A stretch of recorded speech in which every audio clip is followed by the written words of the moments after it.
waheshimiwa wakuu wa mikoa, makatibu tawala na wakurugenzi wa halmashauri, tubebe jukumu la kuwa wa kwanza katika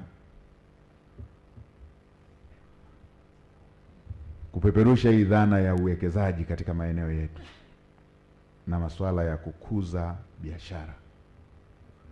Tunapokuwa ziara huwa tunapata ile taarifa ya kwanza kabisa, hali ya mkoa ni salama.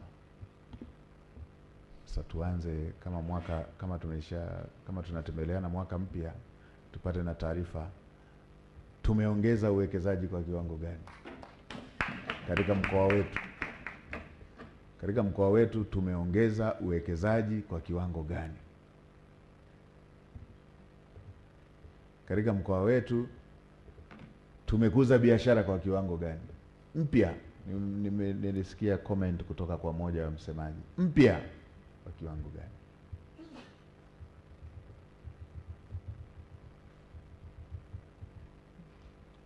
Na tukuze pia biashara zilizopo.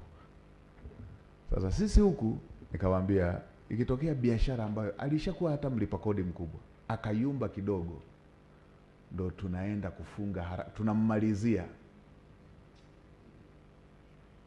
tunammalizia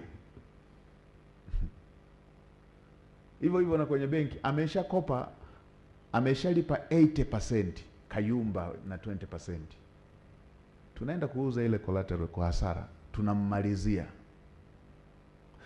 Hiyo treatment ya aina hiyo kwa sekta binafsi lazima iwe na mtazamo mpya, lazima iwe na mtazamo.